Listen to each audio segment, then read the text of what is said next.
자, 오늘 두 가지의 사건이 나옵니다. 하나는 헤롯이라고 하는 사람이 이제 세례 요한을 죽이는 그런 그 사건이 나오게 되고요. 또 한 가지는 그 유명한 예수님께서 행하시는 오병이어의 기적, 보리떡 5개와 물고기 2마리로 이제 남자 장정이죠. 주로 20세에서 50세까지 해당되는 그 사람들을 5천 명이나 먹이신 그 사건이 성경에 기록이 되어져 있습니다. 오늘 이 두 가지의 사건이 어떻게 보면은 대비가 되고 있다, 비교가 되고 있다, 이렇게 볼 수가 있어요. 전혀 다른 사건인 것 같고 전혀 관계가 없는 얘기인 것 같지만 가만히 보면은 그 비교점이 보입니다. 그 비교점의 이제 내용은 뭐냐면 바로 둘 다 그 잔치자리라고 하는 것입니다. 자, 오늘 이제 헤롯이 세례 요한을 죽이는 그 모습을 보면은 참 어처구니가 없어요. 세례 요한도 또한 이렇게 허무하게 죽나 싶을 정도로 어처구니 없이 죽게 되어집니다.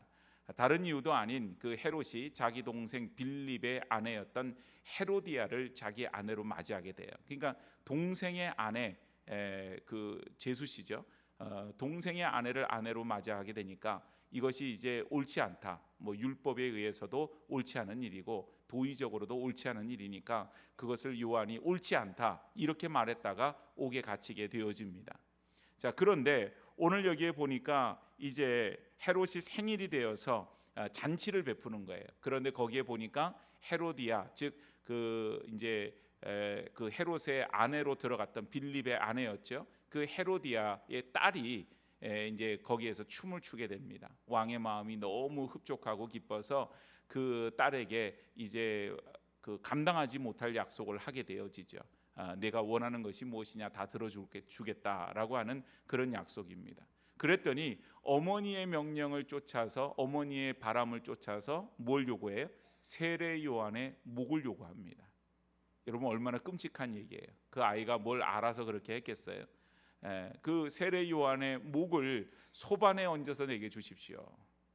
근데 그 왕이 이제 사람들 앞에서 공언한 얘기가 있잖아요. 내가 뭐든지 원하면은 내가 그걸 들어주겠다 이렇게 약속한 바가 있기 때문에 왕이 자기의 채신을 생각해서 그 약속을 지킬 수밖에 없는 거예요. 결국은 세례 요한은 허무하게 죽게 되어지고 그의 목은 잘려서 정말 말 그대로 소반 위에 얹어서 그 어린 헤로디아에게 주어지게 되고 또 헤로디아는 자기 어머니께로 가져가게 되었다라고 하는 사실입니다. 오늘 여러분 이 일들을 가만히 보면 이 그 하나님과 상관없는 잔치 또 탐욕적이고 죄악된 잔치 자리에서 일어나는 일들, 그것이 어떤 일들이 일어나는가라고 하는 것을 한번 생각해 볼 수가 있는 거예요. 왕이라고 하는 자리는 권력을 가진 자리입니다. 그런데 그 권력은 자신을 위해서 쓰거나 탐욕을 위해서 쓰거나 해서는 안 되는 것이죠. 그런데 오늘 헤롯의 모습을 보면은 사람의 목숨 하나는 아무렇지도 않게 여기는 그런 그 모습을 보게 되어집니다. 절대적으로 탐욕에 사로잡혀 있어요. 그래서 자기 동생의 아내라도 자기가 원하면 그 아내를 취하게 되어집니다. 그래서 이제 탐욕에 물들어 있는, 죄악에 물들어 있는 그런 사람들의 특징적인 모습이 그대로 드러나고 있어요. 그런 뭐든지 간에 탐욕으로 취하지 말아야 될 것조차도 자기가 원하면 하여튼 무슨 수단과 방법을 가리지 않고서라도 그것을 취하고자 하는 마음, 그런 탐심이죠. 탐심은 곧 뭐라 그랬어요? 골로새 3장 5절에 우상 숭배라 그랬습니다. 탐욕적인 이 모습은 우상을 숭배하는 것과 같아요. 자기의 권력을 우상으로 섬기고 자기가 생각하는 바, 자기가 사람들 앞에서 했던 말을 지키기 위해서 사람의 목숨을 가볍게 여기는 그런 어떤 어리석음이 자기에게 탐욕으로 나타나게 되고 그것이 우상 숭배의 모습으로 드러나게 되는 것입니다. 여러분 오늘 우리가 가장 귀하게 여겨야 될 것이 어떤 것이 있을 것 같아요? 우리가 지켜야 될 가치가 많이 있잖아요. 목숨보다도 더 무겁게 지켜야 될 것은 복음의 진리입니다. 그것은 우리가 순교의 각오를 해서라도 지켜내야 되는 그런 진리의 말씀이에요. 그러나 여러분 그거 외에 우리가 지켜야 될 것들이 뭐가 있나 가만히 생각을 해보면 바로 사람이라고 하는 것입니다. 하나님께서 한 생명을 천하보다 귀하게 여기셨다 그랬는데 그 한 생명을 바라보게 되면 사람들은 그래요. 그 생명들 속에서 귀한 생명이 따로 있고 천한 생명이 따로 있는 것처럼 그렇게 나누고 그렇게 차별하고 그렇게 취급한다고 하는 것입니다. 많이 배운 사람, 물질이 부유한 사람, 또 힘과 권세가 있는 사람은 귀하게 여김을 받게 되어지고 그 사람이 무슨 그 가정에 어떤 일이 생기게 되면 나라의 힘이 그 사람을 위해서 동원되는 그런 모습을 보여주죠.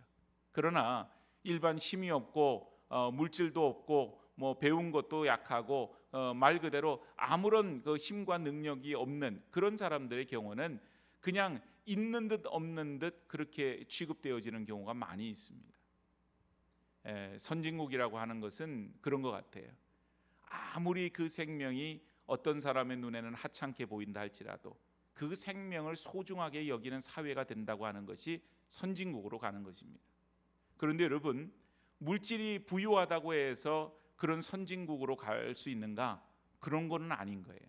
물질이 아무리 부유해도 그 사회가 부유함을 가지고 있다 할지라도 사람들의 정신이 그 사람을 귀하게 여기지 않는, 그래서 그저 물질만을 쫓아가는 탐욕과 이기심으로 꽉 차 있으면은 그 사회는 결코 선진국으로 갈 수가 없는 겁니다. 오늘 우리나라 사회도 이렇게 이전에 비해서 가만히 생각을 해보면 굉장히 많이 바뀌었다는 생각이 들어요.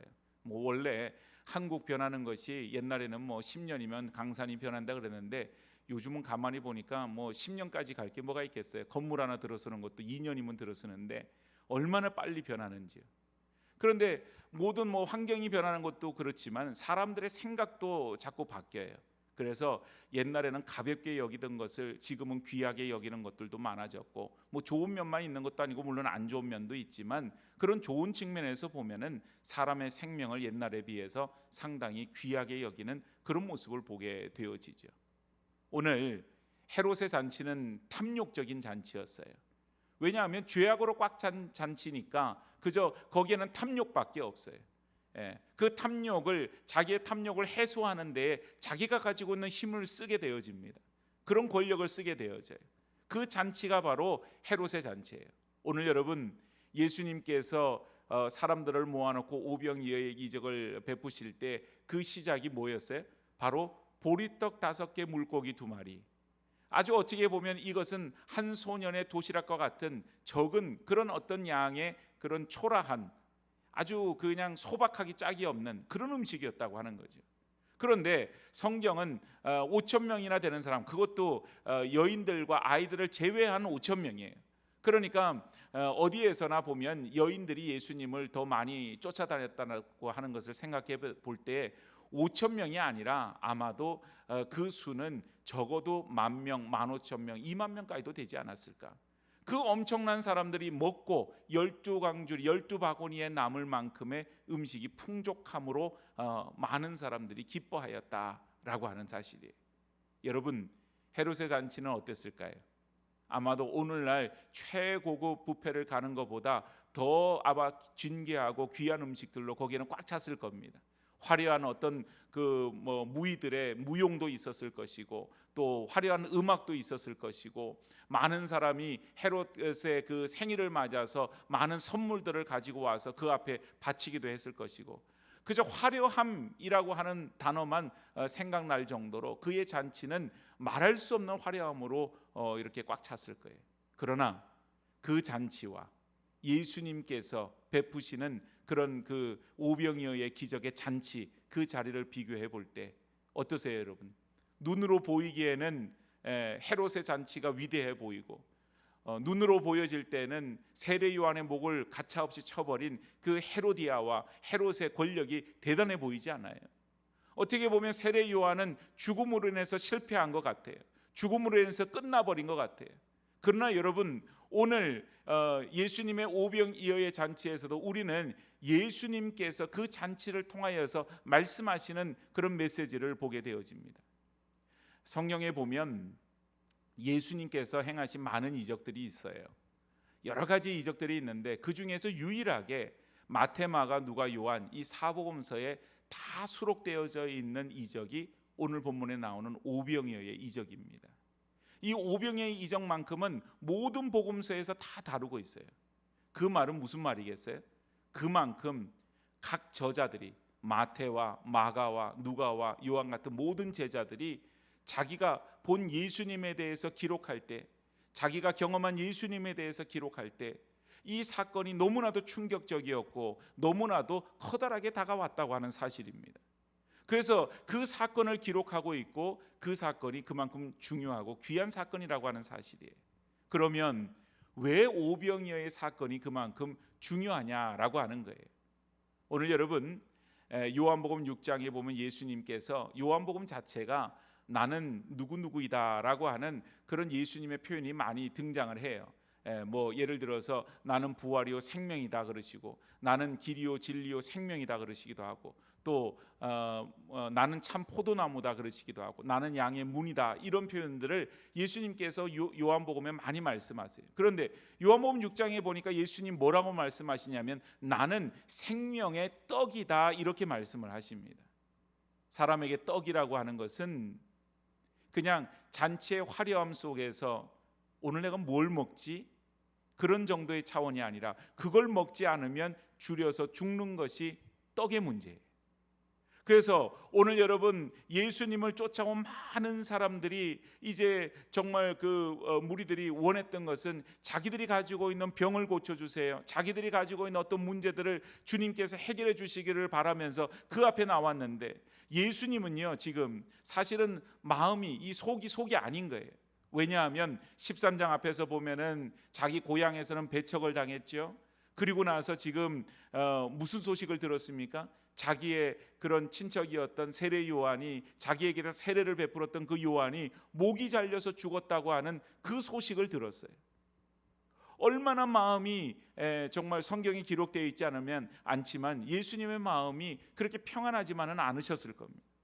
그래서 오늘 13절 말씀을 보니까 예수께서 들으시고 배를 타고 떠나서 따로 빈들에 가셨다 그랬어요.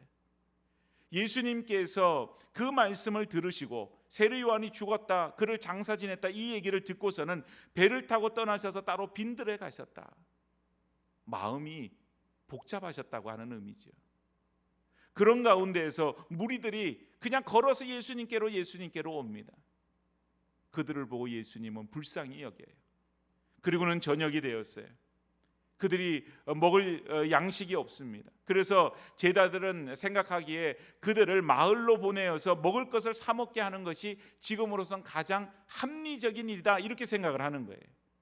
그런데 예수님 뭐라 그러십니까? 오늘 보면 16절에 보니까 예수님께서 말씀하시는 것은 갈 것 없다, 너희가 먹을 것을 주라 그렇게 말씀하시죠. 그리고는 가져온 그 보리떡 5개와 물고기 2마리로 그 사람들을 먹이세요. 예수님께서 생명의 떡이다라고 하는 사실, 예수님을 우리가 먹고 예수님으로 말미암아 우리가 정말 예수님이 우리에게 새로운 생명을 주시는 그런 우리가 은혜를 입게 되는 것인데, 성찬을 베풀 때에도 예수님의 살과 예수님의 피를 우리가 먹고 마심으로 주님과 우리가 하나 되어지는 연합을 경험하지 않아요? 그 마찬가지로 오늘 여러분 이 오병이어의 사건을 통하여서 예수님께서는 뭘 말씀하시기를 원하세요? 오늘 천국 잔치에 대해서 말씀하는 겁니다. 천국 잔치는 말 그대로 예수님으로 말미암아, 예수님과 연합함으로 말미암아 우리가 그리스도인이 되고 우리가 누구든지 천국에 들어가는 천국 백성으로, 구원받은 백성으로 새로워질 수 있음을 말해주고 있는 거예요. 세속적인 잔치, 죄악된 잔치에서는 탐욕만이 가득 찹니다. 눈으로 보기에는 화려합니다. 그러나 거기에는 죄악된 곳이고 거기에는 소돔과 고모라와 같이 결국은 망할 수밖에 없는 잔치예요. 그러나 예수님 베푸시는 오병이어의 잔치는 그런 잔치가 아니었어요. 화려함과는 거리가 멉니다. 어떻게 보면 대단히 소박한 음식이에요. 가난한 사람들이 먹는 그 음식이에요. 그 음식을 먹고 마실 때 사람들이 배불리 먹었다. 여러분, 배불리 먹었다라고 하는 의미는 무슨 의미예요? 사람들의 굶주림을 면했고 사람들은 그 음식으로 인해서 만족함을 얻게 되었고 그 사람들도 마음속에 여러 가지 걱정이 많지 않았겠어요? 더군다나 거기는 어린아이들도 있었습니다. 이 어린아이들이 지금 배고파서 그러는데 어디 가서 뭘 사서 먹일 수 있을까? 난감한 일인 거예요. 예수님께서 그때 보리떡 5개와 물고기 2마리로 그들을 먹이셨어요. 예수님은 아마도 여러 가지 복잡한 마음 속에서도 그 백성들, 자기에게 나오는 그 백성들을 불쌍히 여기는 마음이 먼저셨던 것입니다. 여러분, 사람이라고 한다면 세례 요한의 죽음의 소식을 듣고 어떤 마음을 가졌을 것 같아요? 더군다나 세례 요한이 왜 죽었냐 그랬을 때 그 헤롯이라고 하는 사람이 자기 동생 아내 헤로디아를 취한 것을 그러고는 나무라다가 그거로 옥에 갇혔다가 그 헤로디아의 딸이 춤을 추고 그로 말미암아서 왕이 소원을 들어줬는데 그게 그 일로 말미암아 죽었습니다. 그 얘기를 들었을 때 예수님 마음이 어땠을까요? 만일 여러분 우리의 친족 중에 누군가가 말할 수 없는 그런 어처구니 없는 일로 인해서 죽음을 당했다는 그런 소식을 들을 때 여러분 어떤 감정을 느끼시겠어요? 속된 표현으로 피가 거꾸로 솟는다 뭐 이런 표현이 있잖아요. 정말 아마 마음속에 분노하셨을 것 같아요. 아무렇지도 않지는 않으셨을 겁니다. 그럼에도 불구하고 예수님은 자기의 분노를 가지고 복수하는 일에 쓰지 않으세요. 힘이 없으셔서요? 아닙니다. 얼마든지 하실 수 있어요. 예수님에게 있어서는 그 자기가 가지고 있는 힘을 가지고 헤롯처럼 쓰기를 원하지 않아요. 헤롯은 자기를 위해서 탐욕을 위해서 썼지만 예수님은 오로지 섬김과 베품과 나눔을 통하여서 자기 앞에 있는 그 백성들을 불쌍히 여기고 그들을 먹이기에 힘쓰셨다고 하는 사실이에요. 그런데 여러분, 그 일을 할 때 오늘 제자들에게 말씀하시는 것 뭐라고 말씀하십니까? 갈 것 없다 너희가 먹을 것을 주라, 그렇게 말씀하세요. 오늘 제자들은 말합니다. 우리에게 있는 것은 떡 5개와 물고기 2마리 뿐입니다. 그 말을 하였더니 18절에 이렇게 말씀하시죠. 그것을 내게로 가져오라. 그리고는 그것을 떼어 많은 사람들에게 나눠주시게 됩니다. 사랑하는 여러분, 오늘 우리에게는요, 예수님께서 우리에게 정말 오병이어의 기적을 베풀어 주셨어요. 예수님의 우리는 살과 예수님의 피를 먹음으로 인해서 주님과 하나가 되었고, 우리는 탐욕에 물들어져 있고 죄악 가운데 죽을 수밖에 없는 죄인이었는데 예수님으로 말미암아 우리가 하나 되어짐으로 인하여서 예수님의 그 보혈의 공로로 말미암아 하나님의 자녀 성도 그리스도인들이 되었다고 하는 사실입니다. 엄청난 축복이죠. 그 축복을 우리가 받았어요. 그런데 여러분, 오늘 우리에게 주님이 요구하시는 게 뭐겠어요? 오늘 우리는 그러잖아요. 이 떡을 어떻게 할 것인가? 나 혼자 먹기에도 적은 분량의 이 떡을 어떻게 할 건가? 주님은 그 이전에도 너희가 먹을 것을 주라 말씀하시고, 우리가 가진 것을 이것밖에 없습니다 그럴 때 그거 가지고 오너라 그렇게 말씀하시죠. 오늘 우리에게는 주님의 떡을 먹은 사람으로서 해야 될 사명이 있다고 하는 사실입니다. 이제 오늘 새벽에 그동안 했던 그 사도행전의 말씀을 다 마쳤어요. 사도행전의 말씀의 마지막을 보니까는 거기에 거침없이라고 하는 그런 단어가 등장을 하더라고요. 오늘 새벽에 오신 분들은 들으셨을 거예요. 바울이 로마에 이제 들어갔죠. 그런데 이제 감옥에 갇혀 있지를 않고 새 집을 얻어서 거기에 가택연금을 당하게 돼요. 그런데 거기에 사람들이 막 찾아오는 거예요. 시간을 정해놓고서는 아침부터 밤까지 그저 사도 바울이 말씀을 전하는데, 그 말씀을 전할 때 담대하게 거침없이 그리고는 말씀을 가르쳤다. 바울의 마지막을 그렇게 기록하고 있습니다. 거침없이라고 하는 것은 어떤 방해함도 없이, 어떤 방해도 그를 멈추게 할 수 없는 그런 상황 속에서 하나님 말씀 전했다 이 말이에요. 오늘 여러분, 우리는 오병이어의 기적이 단지 예수님께서 보리떡 5개와 물고기 2마리로 5,000명이 넘는 사람들을 먹이시고 그 남은 것이 12강주리가 남았다더라, 정말 놀라운 이적을 또 하나 베풀어 주셨구나, 그런 정도의 사건으로 우리가 기억하면 안 됩니다. 오늘 예수님이 그 사건을 이루신 이유가 뭔가? 정말 어렵고 힘든 가운데서, 그 속이 아닌 가운데서도 자기 앞에 나오는 사람들을 불쌍히 여기시고 그들에게 먹을 것을 주셨던 주님의 마음, 그것은 단지 보리떡 5개와 물고기 2마리가 아니었어요. 바로 그것은 나는 생명의 떡이다 말씀하신 주님의 말씀처럼 바로 그 떡은 생명의 떡이었고, 그것을 받아 먹는 사람들은 예수님을 알게 되고 예수님과 하나 되어지고 그리스도인으로 믿는 사람들로 세움을 받게 되는 것이에요. 오늘 여러분, 우리가 하나님의 자녀가 되었습니다. 하나님의 자녀가 되어서 우리에게 사명이 생겼어요. 너희가 먹을 것을 주라 말씀하신 것, 우리에게 생명의 떡을 우리가 먼저 먹은 사람으로서 우리에게 그 세상 가운데에서 정말 죽어가는 영혼들에게 우리가 그들에게 먹을 것을 줘야 되는 그런 사명이 우리 가운데 있는 겁니다. 뭔 먹을 것을 주겠어요? 내일 반찬 나눔 사역하면서 반찬 만들어서 더 많은 가정에게 증거하자, 전하자. 여러분, 더 많은 가정에게 전해야죠. 그런데 여러분, 우리가 나눠주는 것이 단지 그런 반찬이나 그런 무슨 음식이나 그게 전부가 아니잖아요. 우리가 증거하고 우리가 나눠줘야 될 것은 바로 생명의 떡이 되어주시는 예수 그리스도를 그 가운데 증거해야 될 줄로 믿습니다. 예수 그리스도가 이 성전을 통하여서 우리 교우들을 통하여서 우리가 생명의 떡을 먼저 먹고 예수님의 제자된 우리가 또한 너희가 먹을 것을 주라 그 말씀하신 명령을 쫓아서 거침없이 바울과 같이 나아가서 복음을 증거하게 될 때 그 복음이 능력이 되어서 많은 사람들을 구원하는, 또한 그들에게 생명의 떡을 나눠줌으로 그들이 먹고 예수님을 만나게 되고 예수님을 온전히 믿고 섬기게 되어지는 그런 놀라운 은혜와 역사가 일어나게 되어질 줄로 믿습니다. 오늘 여러분, 2가지의 잔치 속에서 사람들은 그래요. 어떤 음식 먹고 어떤 잔치에 있을래 그러면 눈에 보여지는 그것을 쫓아가기가 쉬워요.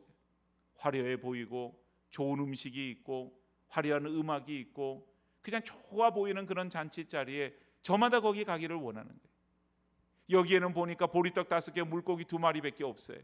사람들은 막 모여져 있는데 난감해요. 먹을 것도 없고 그냥 다들 기운이 없는 가운데 거기에는 병자들과 거기에는 여러 가지 연약함 가운데 있는 사람들만 거기에 놓여 있습니다. 거기에 함께하고 싶은 사람은 아무도 없지요. 오늘날 교회도 그렇습니다. 여러분, 교회에 오세요, 오세요, 와서 예수를 믿으세요, 와서 예배 드리세요, 그렇게 초청하지만 힘없고 가난하고 연약한 사람보다는 정말 번듯하고 물질도 좀 많아 보이고 권세가 있는 사람들이 교회를 자꾸 채우기를 그렇게 소망을 하지요. 그래야만 여러분, 교회가 무슨 일을 할 때 그분들이 보탬이 될 것 같은 그런 마음이 드는 거죠. 그러나 본질적으로 교회는 어떠한 차별도 있어서는 안 되는 곳입니다. 돈이 있는 사람이든 없는 사람이든, 가난한 사람이든 부한 사람이든, 건강한 사람이든 그러지 못한 사람이든 주의 전에 나와서 하나님을 예배하고 이곳에서 생명의 떡을 먹고 구원을 받고 하나님의 은혜를 경험하는 그런 구원의 방주가 되어져야 할 줄로 믿습니다. 오늘 여러분, 교회가 그 사명을 잃어버리게 되고 교회가 세속화되게 되면 빛을 잃어버리는 거예요. 오늘 우리 교회는 빛된 교회 아닙니까? 평광교회, 평화의 빛. 그 빛을 우리가 세상 가운데 증거하라, 그렇게 우리가 부름을 받았는데 그 빛을 잃지 않기 위해서는 우리에게 맡겨주신 사명, 우리가 어떤 존재인가? 내 안에 생명의 떡이 있지. 내 안에 생명의 떡이 있어서 내가 육신적으로는 때로는 내가 배가 고프고 줄일지는 모르지만 내 영혼은 생명의 떡이신 예수님으로 말미암아 내 안에는 풍성함으로 가득 차 있지. 그 고백 속에서 너희가 먹을 걸 주라, 이 생명의 떡을 죽어가는 많은 사람들에게 증거하는 그런 복된 성도들이 되어지기를 축복합니다. 어떻게 보면 보잘것없어 보여요. 세례 요한도 어떻게 보면 허무하게 죽었고 예수님도 세상적으로 보면 허무하게 죽는 거예요. 많은 사람들이 예수님 기대했지만 예수님 십자가에 달려서 그냥 죽으시고 말았어요. 그러나 여러분, 예수님은 분명히 죽은 지 사흘 만에 부활하시지 않으셨습니까? 오늘 여러분, 우리가 육신의 눈으로 또 우리 이성으로는 그것을 우리가 바라보지 못할지라도 우리에게 있어서는 이미 그것을 믿음으로 확증하고 있는 줄로 믿습니다. 그래서 여러분, 우리는 눈으로 보여지는 게 전부가 아닌 걸 알아요. 내 눈앞에 보여지는 것이 보리떡 5개와 물고기 2마리 같은 초라한 그런 음식이 놓여져 있지만 그것이 생명인 거예요. 예수님께서 내게 주시는 것 어떻게 보면은 자기 희생입니다. 겸손과 나눔과 섬김이에요.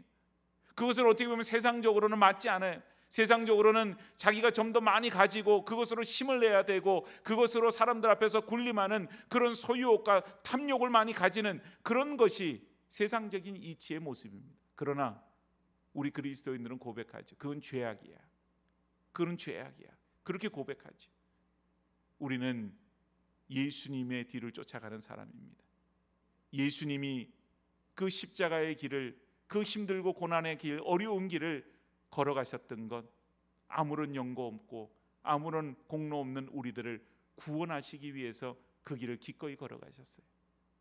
오늘 우리가 우리 손에 쥔 것 어떻게 보면 초라해 보이는 것일 수 있습니다. 그러나 여러분, 복음의 능력은 예수님의 부활과 같아요. 예수님이 십자가에서 초라하게 죽으시는 것 같지만 3일 만에 부활하셔서 모든 산자와 죽은 자의 소망이 되신 것처럼 우리가 가지고 있는 것이 세상적으로는 배척당하게 되고 세상적으로는 보잘것없어 보이고 그렇게 보이는지 모르지만 오늘 생명이 떡이 되신 예수님, 그 예수님 결코 초라하지 않습니다. 우리가 증거해야 될 그분은 결코 초라한 분이 아니십니다. 오늘 너희가 먹을 것을 주라 말씀하신 그 명령을 쫓아서 오늘 주의 복음을 들고 거침없이 나아가 주의 복음을 증거하고 많은 사람들을 구원하고 그로 말미암아 많은 사람들에게 생명의 떡을 먹이는 주의 백성들 되어지기를 주님의 이름으로 축복합니다. 우리 이 시간 한번 찬양하고 같이 기도하도록 하겠습니다.